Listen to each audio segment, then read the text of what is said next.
Hello there, Bic Benedict here. We're playing God of War 2 on Titan difficulty. This is my no upgrade run plus.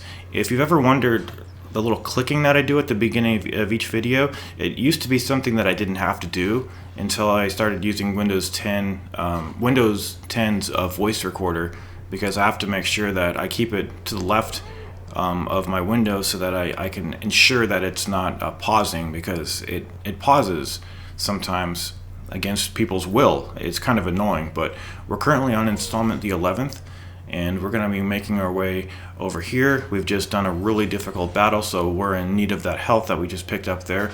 I'm not going to be getting the Uber chest that is revealed in that little alcove over there if you slow down time and then backtrack. If you're curious about how to get that, it's in my previous guide that I did for this game. We're just going to be pushing the Fate statue up here and then meeting up with the second of the two translators. So you can position the statue on either side of the raised switch to the right of the lever there. And here he is. He's going to cast himself into the abyss, and what we're going to do is we're going to kind of erase what he just did. Excuse me. So when you get control of Kratos, just throw the lever here, and then push the statue forward until it goes no further, and then just go through this part of the wall here, freeze time instantly, and you don't have to use the combat roll, but it's helpful. And then just snatch this guy and position him in front of the book, and he'll translate what we need this bitch to translate for us. Hear me, noble sisters who forge our destinies. Okay, so I'm not sure the extent of the battles. I don't think we're going to have many hellacious battles coming up. There's one longish battle with some Cyclops brutes coming up, but it's one that in the past I did it no damage. This time I also did it no damage, and I was just actually watching it because it's a video that does get commented on a little bit more than the other ones, and I'm not sure why. It could be for the Athena's Wrath rant that I do on that video. Fortunately, we don't have Athena's Wrath, so we don't have to worry about it. I've trimmed out that cutscene, and we're going to be taking the skull out of the doorway, and then going through this door and doing a little bit of just moving around, some kind of mild puzzle solving.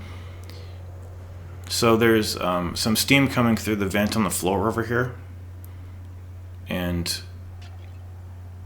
all we're gonna do really is use that to jump up to this lever up here, and then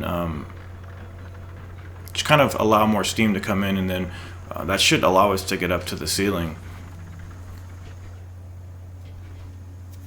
So just throw the switch,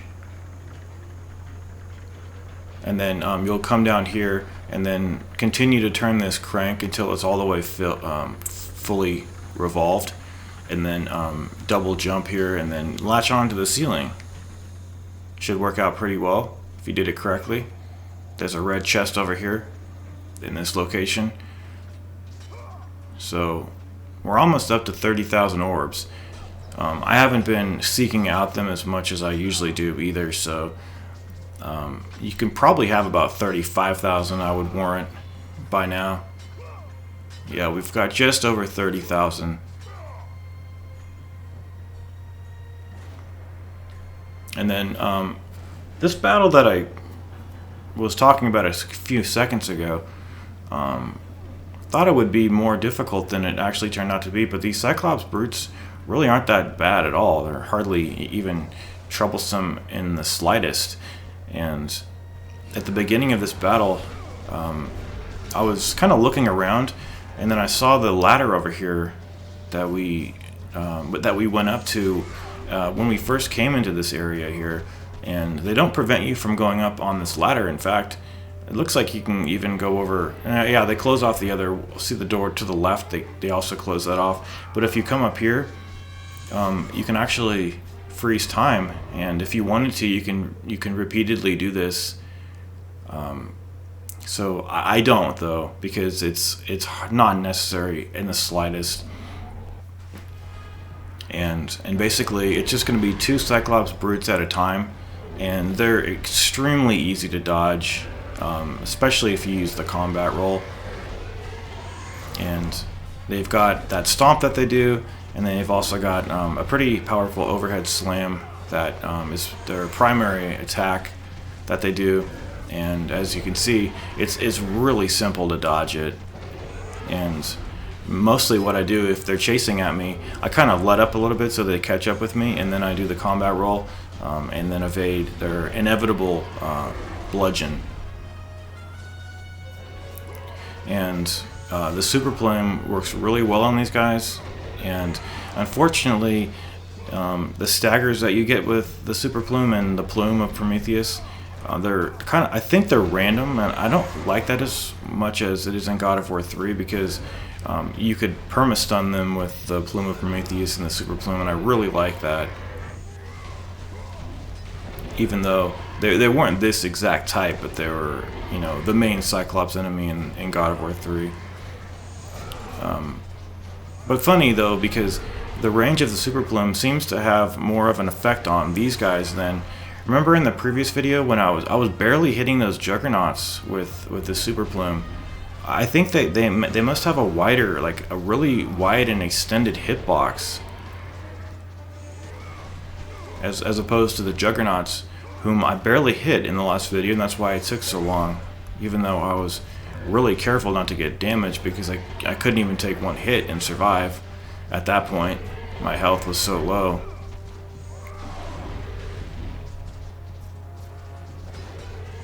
Yeah, so the tactic is pretty damn simple.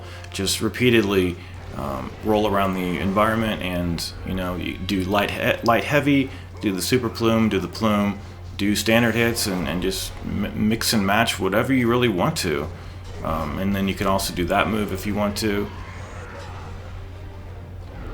And I was also wanting to, and I should have mentioned this earlier, but if you don't have any magic to access the bow, you can't even use it to weapon cancel. So I was wanting to do a little bit of that over here, of the arrow canceling, so that I wouldn't have to dodge so much.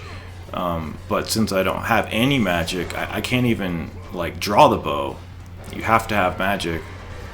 So that was unfortunate, but we'll get some magic afterwards, and it's not a big deal, because you do have to be on the move with these enemies anyway at some point. There we go. That actually worked out pretty well. Now, would I recommend that you get the circle button prompt over both of their heads at the same, at similar times, or rather get one circle button prompt and then wait until you get one on the other one?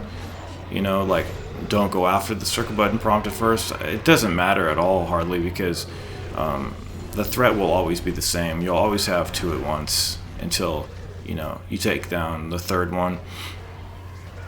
So this is the next set, and it's just more of the same. So I wanted to mention that I was wanting to thank everybody for watching the videos. I was always wanting to get to this fight, like when I was envisioning the no upgrade run, and I do still feel a little badly that that I couldn't do the Pain Plus, not because I feel like I let anybody down, not at all.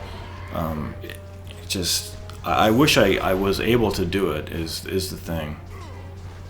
And sometimes the only way to be able to do a Pain Plus run is to go through the no upgrade run, and to get enough practice to be able to do it and experience. So maybe in the future it might be the case where I go through this game on Pain Plus, but I think the translator section is always going to draw me off of doing that.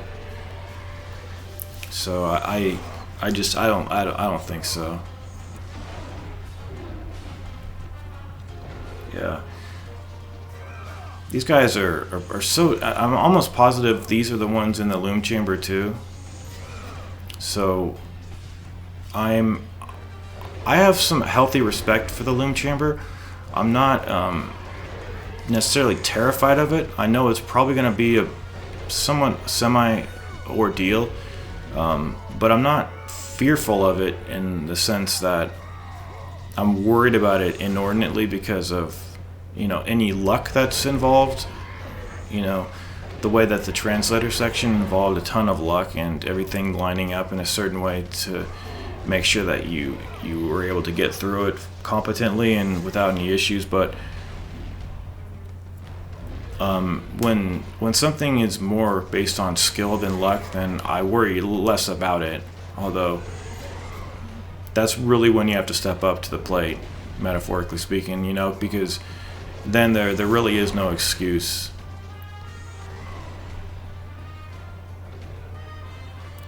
So you might also wonder why not, because I think some players who do these runs, like at the end of every video, they'll press the start button to show you that their weapons aren't upgraded or anything like that. But personally, it's if there's no level of trust between me and you, and I have to prove that every time, it seems like a little kind of futile, in my opinion, to even have an element of trust with everybody. So I just decide not to do it, and I don't like to, have that patronizing feeling go between me and my viewers, so I don't do it.